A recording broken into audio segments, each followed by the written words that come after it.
안녕하세요. 사연을 부탁해입니다.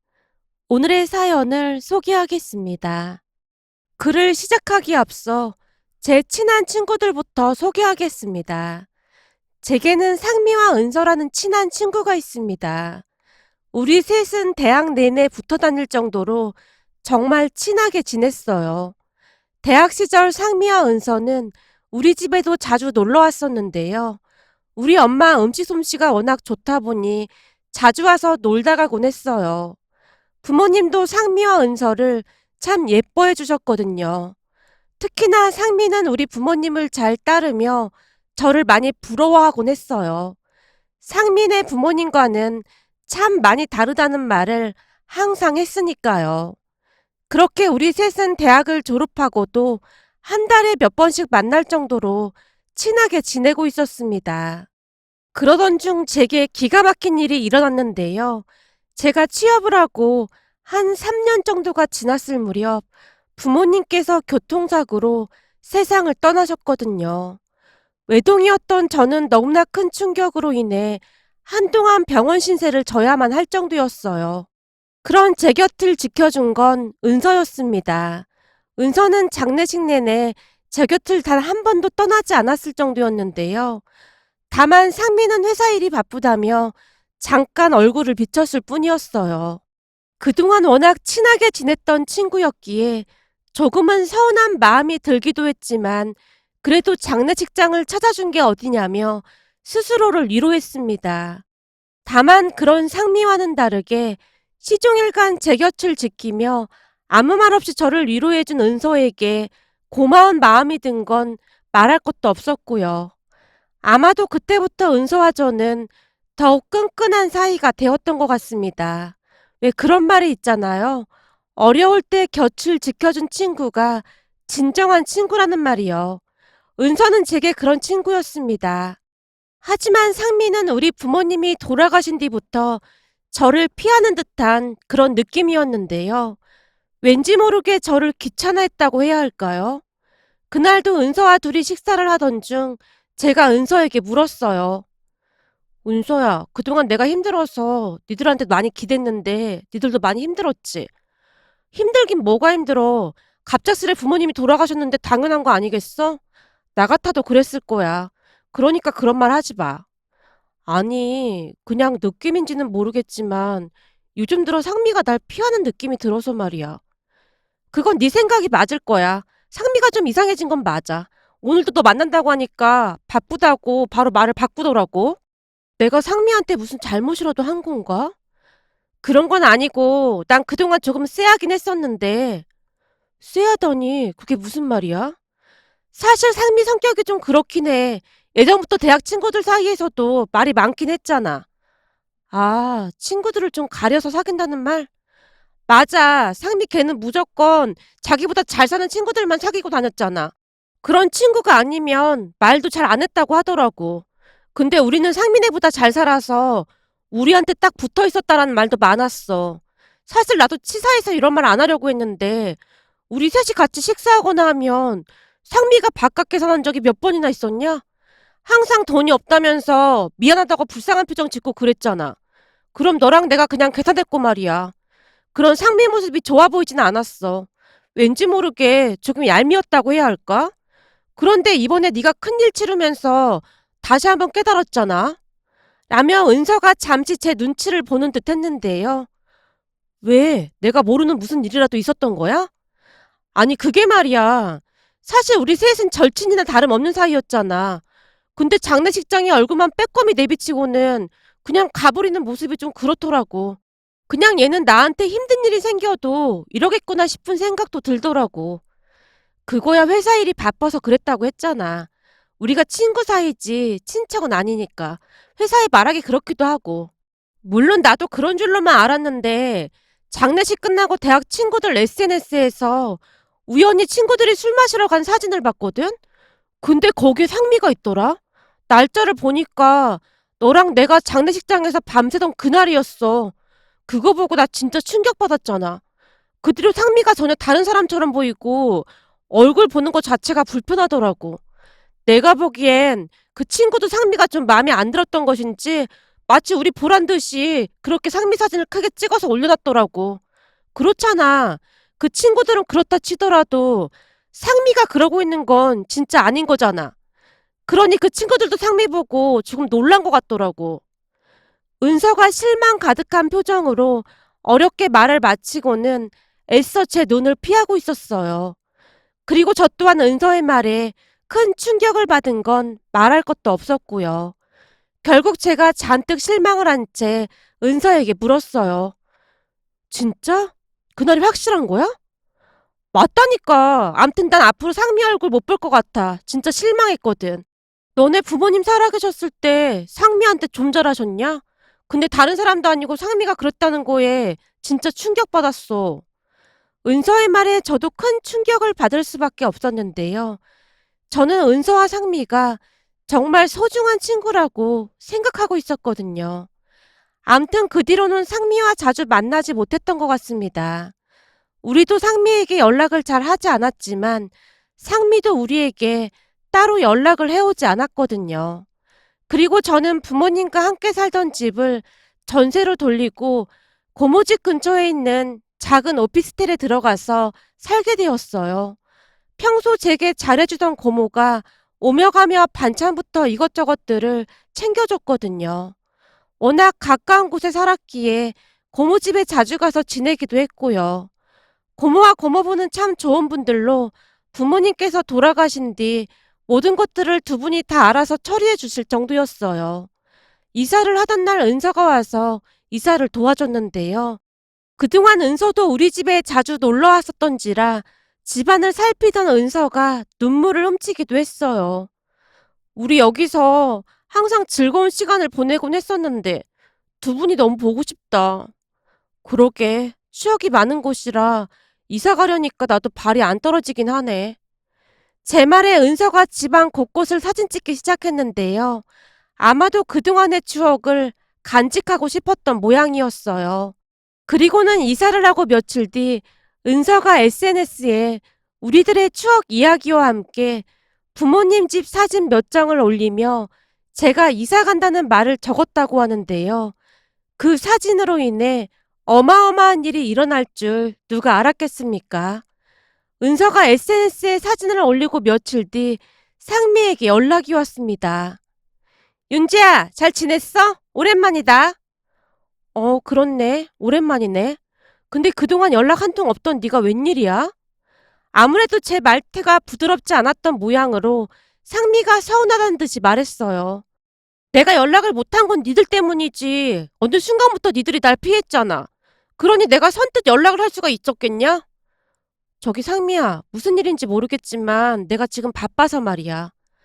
상미랑 길게 통화를 하고 싶지가 않아서 제가 전화를 끊으려고 했는데요. 윤지야, 너까지 나한테 이럴 거야? 우리가 어쩌다 이렇게 된 거냐? 혹시 나한테 서운한 거 있다면 네가 이해 좀 해줘. 우선 우리 셋이 다시 만나자. 내가 은서한테 연락할 테니까 우리 다시 뭉치자. 라며 상미가 전화를 끊었는데요. 잠시 후 상미와 통화를 했던 것인지 은서에게 전화가 걸려왔어요. 윤주야, 상미가 일방적으로 이번 주 주말에 만나자고 하는데 어떡하지? 난 만나고 싶지가 않은데 시간이랑 장소만 남기고는 올 때까지 기다린다고 하네. 난 별로 만나고 싶지 않은데 왜 이러는지 모르겠다. 라며 제게 하소연을 했습니다. 결국 우리가 올 때까지 기다린다는 상미를 외면할 수가 없었기에 상미를 만나러 갔는데요. 그날 상미는 눈물 콧물까지 다 빼며 우리에게 변명을 했어요. 사실 윤지 너네 부모님 그리 되시고 나도 진짜 심란했어.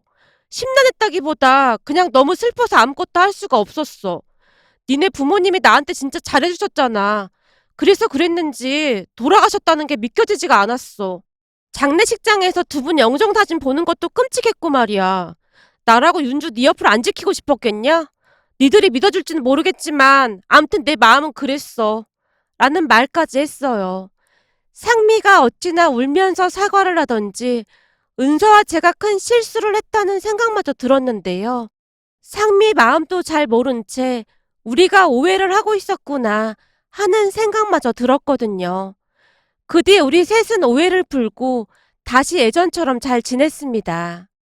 그렇게 다시 잘 지내기 시작한 지 한두 달 정도가 지난 어느 날 상미가 제게 조용히 말을 했는데요. 윤지야, 너 혹시 소개팅 한번 해볼래? 소개팅? 글쎄, 난 별로 생각이 없는데.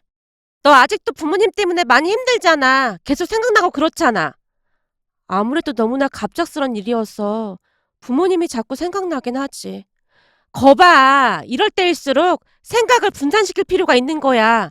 네가 맨날 그렇게 슬퍼만 하고 있으면 니네 부모님 마음도 안 좋을 거 아니야. 부모님 생각을 해서라도 네가 마음 잡고 즐겁게 살아야지. 그치만 아직은 소개팅하고 그럴 여유가 없어서 말이야. 그럼 소개팅이라고 생각하지 말고 그냥 좋은 친구 한 명 만난다고 생각하면 되잖아. 내가 아는 사람인데 사람이 너무 아까워서 그래. 성격도 좋지, 얼굴도 잘생겼지. 어디 하나 나무랄 데가 없거든. 내가 딱 보고 윤주 너랑 잘 어울리겠다 싶었다니까. 상미가 저를 설득하고 또 설득했습니다. 그러다 어느 날은 우리 셋이 만난 자리에 그 남자를 부르기까지 했는데요. 이상하게 느껴질 정도로 상미는 그 남자와 제가 잘 되길 바라고 있었어요. 결국 계속되는 상미의 부탁에 그 남자와 몇 번 만나보기로 했는데요.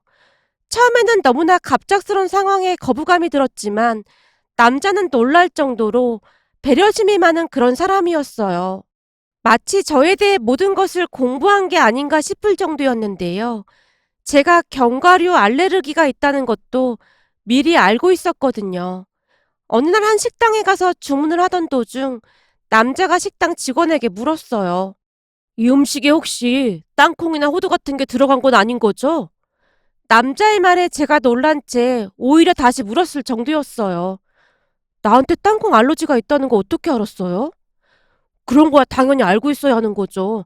윤주 씨가 마음에 들어서 잘 보이려고 엄청 공부했습니다. 남자가 배시시 웃고 있었는데요. 그동안은 그 모든 것을 부모님이 챙겨주곤 했었기에 남자의 배려에 조금씩 제 마음도 움직이기 시작했어요. 그 뒤 우리는 연인 사이가 되었고 남친의 다정다감함에 조금씩 안정을 되찾고 있었어요. 남친은 제 친구들에게도 정말 잘했는데요. 은서마저도 남친을 칭찬할 정도였어요. 윤주야, 그래도 네가 좋은 사람을 만나서 얼마나 다행인지 모르겠어. 네 남친 보니까 그동안 상미를 안 좋게 생각한 것도 미안하고 그럴 정도야. 나도 그래. 상미한테 조금 미안하더라고. 근데 네 남친 말이야. 난 세상에서 그렇게 자상한 남자는 진짜 처음 본 것 같아. 너에 대해 모르는 게 없을 정도로 진짜 다 알고 일일이 다 맞춰주잖아. 부모님도 그렇게 하기 힘들지 않을까 하는 생각도 든다니까. 은서가 감탄한 채 말을 했거든요. 그렇게 한동안 우리는 나름 행복한 시간을 보내고 있었어요. 그러던 중 남친과 사귄 지 1년 정도가 지난 어느 날 남친이 제게 결혼을 하자고 했어요. 저도 부모님까지 돌아가셨기에 빨리 결혼을 해서 가족을 만드는 것도 나쁘지 않겠다고 생각했고 남친을 고모와 고모부에게 소개했어요. 저도 남친 가족들에게 인사를 다녀왔고요. 양가에서 다들 응원해줘서 순조롭게 결혼 준비를 할 수가 있었습니다. 그렇게 우리는 결혼을 하기 위해 예식장부터 이것저것을 알아보기 시작했는데요. 예식장을 예약하고 난 며칠 뒤부터 이상한 일이 일어나기 시작했어요. 그때까지 꿈에 단 한 번도 나오지 않던 부모님이 갑작스레 꿈에 보였거든요. 그런데 문제는 꿈에서 저를 볼 때마다 부모님이 남친과 헤어지라고 애걸복걸 하다시피 했다고 해야 할까요? 꿈속에서 엄마가 제 손을 꼭 붙잡고는 말했거든요. 우린 이 결혼 절대 허락 못한다. 무조건 헤어져. 알았어? 라는 말을 하는가 하면 또 어느 날은 너 대체 왜 이러는 거야? 너 엄마 말을 못 믿는 거야? 빨리 헤어져! 라며 꿈에서 제게 윽박을 지르기도 했어요. 어느 날은 꿈에서 엄마 아빠가 대성통곡을 하기도 했어요. 너 헤어지라니까 왜 안 헤어져? 우리가 어떻게 해야 헤어질래? 윤주야, 엄마 아빠가 이렇게 부탁하마. 제발 헤어져. 제가 꿈에서 두 분을 몇 번이나 설득하다가 잠에서 깨곤 했는데요. 그런 일이 한 달 내내 반복되다 보니 저도 사람인지라 슬슬 걱정이 되기 시작했어요. 결국 어느 날 은서를 따로 만나서 제 고민을 털어놨습니다. 은서야, 나 요즘 잠을 잘 못 자고 있어. 그렇지 않아도 너 요즘 얼굴이 헬스케 보여서 물어보려고 했는데 대체 무슨 일이야? 결혼 준비하는데 무슨 문제라도 생긴 거야? 힘든 거 있음 내가 도와줄까? 아니, 그런 게 아니라 요즘 말이야, 꿈에 우리 부모님이 자꾸 보여. 뭐? 부모님이? 혹시 너 결혼 앞두고 심란해서 그런 거 아닐까? 그럴 수도 있는데 꿈에서 부모님이 조금 이상해. 이상하다니 뭐가 이상하다는 거야? 아니, 꿈에서 부모님이 자꾸 울면서 날 야단치고 계시거든. 뭐? 야단을 치시다니 그게 무슨 말이야? 생전에 너한테 잔소리 한 번 안 하시던 분들이 꿈에서 널 야단쳤다고? 그래서 나도 이상하다는 거야. 암튼 나 요즘 너무 힘들어. 엄마 아빠가 남친이랑 당장 헤어지라고 윽박도 질렀다가 타이르기도 했다가 울기까지 하고 있거든. 처음에는 그냥 심리적인 건가 싶었는데 일주일에 몇 번씩 그러시니까 자꾸만 뭔가 꺼림칙한 생각도 들고 그렇더라고. 정말? 꿈에서 남친이랑 헤어지라고 했단 말이야? 아니, 대체 왜? 꿈에서 두 분이 말하기를 남친이 아주 나쁜 인간이라고, 그런 인간이랑은 절대 결혼 허락 못한다고 난리도 아니셔. 어제는 울고불고 하시면서 손으로 땅바닥까지 내리치시고 그러셨다니까. 어디다 말도 못하겠고 진짜 머리가 너무 아프다. 근데 꿈에서 깨고 나면 너무 생생해서 머리가 띵할 정도야.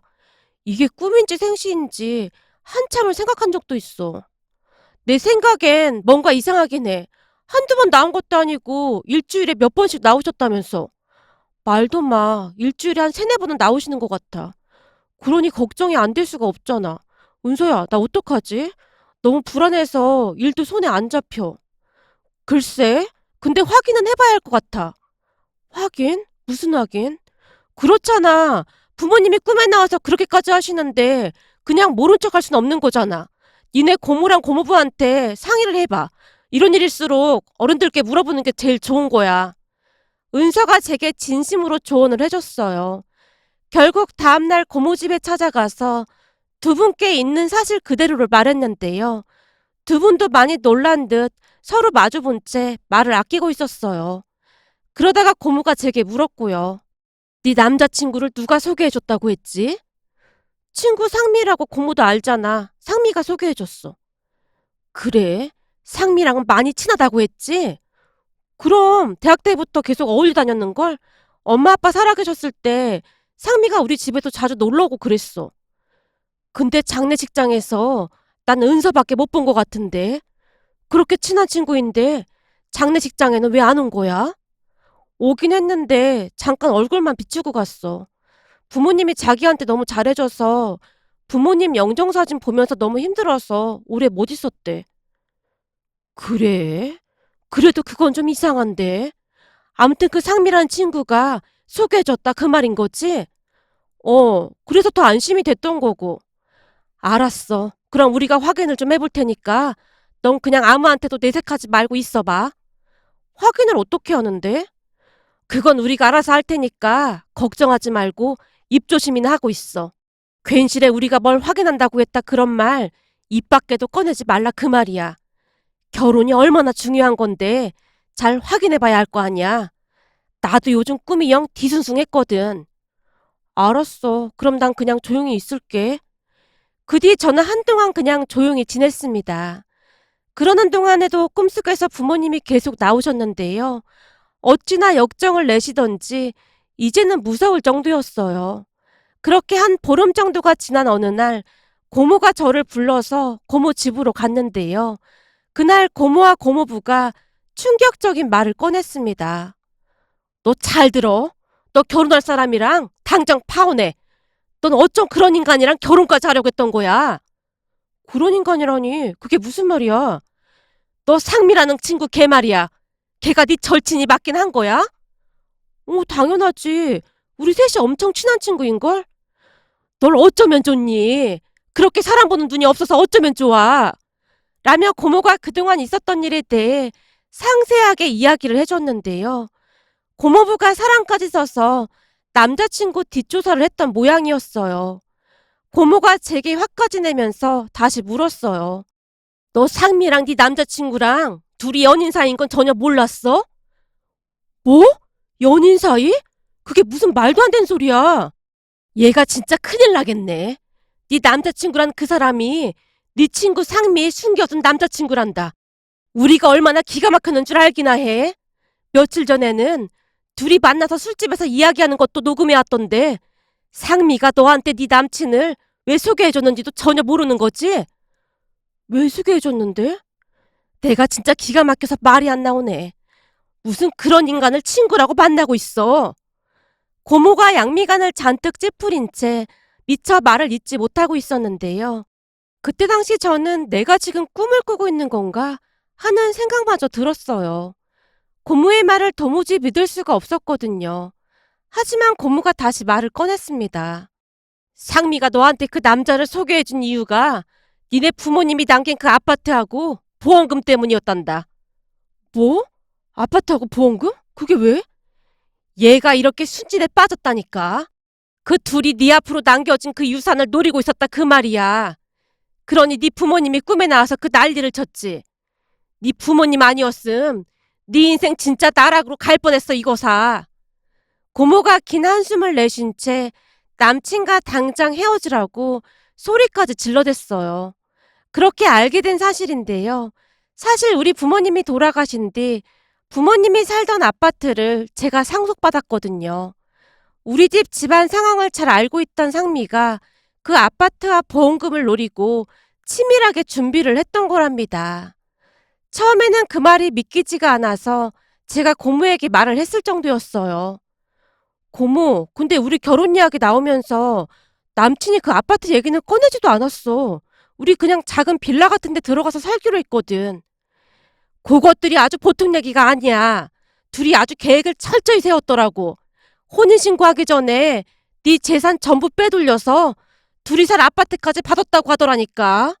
못 믿겠으면 녹음된 거 틀어줘. 고모가 녹음된 상미와 남친의 목소리를 그대로 들려줬는데요. 고모의 말대로 둘이 신이 난 채 우리 부모님이 남긴 재산을 빼앗아갈 생각뿐이었어요. 고모가 말한 모든 것은 전부 사실이었고 녹음된 목소리를 듣는데 도무지 믿겨지지가 않아서 한동안 눈물만 흘리고 있었는데요. 네가 울긴 왜 울어? 너 잘 들어. 너 사기 결혼 당할 뻔했어 이거사. 네 남자친구는 고모부가 만나서 다 처리하기로 했으니까 넌 그냥 그렇게 알고 있어. 그래도 네 고모부가 전직 형사였으니 망정이지. 어쩔 뻔했어. 그래도 형사들은 뭐가 달라도 다르네. 그렇게 다음날 제가 남친과 상미에게 한 카페로 나오라고 했고 고모부와 함께 그 둘을 만나러 갔습니다.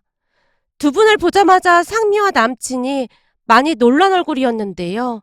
금세 표정을 바꾸더니만 고모부께 허리 숙여 인사까지 하고 자리에 앉았어요. 그 둘이 앉자마자 고모가 녹음된 음성 파일을 재생시켰는데요. 둘의 표정이 과간도 아니었습니다. 니들 이러고도 사람이야? 상미 넌 우리 윤주 절친이라며? 내가 듣자하니 윤주 부모님이 너를 그렇게나 챙겼다고 하던데 어쩌면 네가 이럴 수가 있는 거냐? 너 이거 범죄야. 은혜를 갚지는 못할 망정 어디서 사기를 치려고 하고 있어? 니들 잘 들어. 우리 이거 절대로 그냥 못 넘어간다. 그리고 넌 사기 전과도 있다면서? 고모가 남친에게 물었는데요. 남친이 사색이 된 채 잘못했다고 빌어대고 있었어요. 그 와중에 상미가 놀라서 핑계를 대고 있었고요. 저는 정말로 억울합니다. 이 모든 걸 계획한 건 이 남자예요. 네 입으로 말해봐. 네가 다 계획한 거잖아. 너 뭔 소리를 하는 거냐? 네가 먼저 한탕 크게 할 거 있다면서 날 꼬신 거잖아. 저는 잘못 없습니다. 둘이서 어떻게 해서든 빠져나가려고 난리도 아니었어요. 그 모습을 보며 고모부가 한마디를 했는데요. 니들이 그럴 줄 알고 지금 니들이 하는 말도 다 녹음하고 있거든. 고모부의 말을 듣자마자 남친이 자리에서 벌떡 일어나서는 도주를 하려고 했는데요. 언제 들어섰던 것인지 건장한 남성 2명이 그 두 사람을 가로막았습니다. 야, 이것 봐라. 그놈 맞지? 김상철이. 이 형사 당장 체포해. 형님, 이놈 맞습니다. 결혼 빙자 사기로 지명 수배된 김상철이요. 형님 고맙습니다. 형님 덕분에 드디어 이놈을 잡았네요. 그렇게 형사분이 미란다 원칙을 고지하고 남친 손목에 수갑을 채운 후 데리고 갔는데요. 현장에서 상미도 같이 연행되어서 경찰서로 가게 되었습니다. 그렇게 전 남친은 구속되었고 상미는 불구속 상태로 조사를 받게 되었다는데요. 상미가 제게 찾아와 무릎까지 꿇고는 울며불며 용서해달라고 매달렸어요. 평소 상미는 자신의 가족 이야기하는 것을 유난히도 꺼려했는데요. 그날 제게 말하기를 형편없는 자신의 부모님 때문에 제가 부럽기도 하고 그랬다고 하네요. 그러다가는 자신도 모르게 사기를 칠 생각까지 하게 됐고요. 상미가 제게 구구절절 이야기를 했지만 저는 상미를 용서해줄 마음이 조금도 없답니다. 다른 사람도 아니고 상미가 이 모든 일에 관여하고 전 남친이랑 같이 모의해서 사기를 치려고 했다는 것에 사람이 얼마나 무서운 존재인지 다시 한번 깨달았거든요. 다만 은서만이 지금도 한결같이 제 곁을 지켜주고 있는데요. 은서가 제게 말하기도 했어요. 부모님이 얼마나 억울하셨으면 그랬겠어. 진짜 신기한 거 있지. 니네 부모님 꿈속에 안 나왔으면 진짜 큰일 날 뻔했잖아. 그래서 말인데 평소 부모님이 좋아하시던 음식 준비해서 같이 낙골당 다녀오자. 은서야, 정말 고마워. 네가 있어서 얼마나 다행인지 모르겠어. 그렇게 은서와 저는 부모님 낙골당에 다녀왔는데요. 힘든 시간을 지나왔지만 그래도 제 곁에 소중한 사람들이 있다는 것에 얼마나 마음이 놓였는지 모르겠습니다. 앞으로는 조심하고 또 조심해서 사람을 만나야겠다는 생각만 드네요. 오늘의 사연은 여기까지였습니다. 즐겁게 보셨다면 구독, 좋아요 부탁드립니다. 고맙습니다.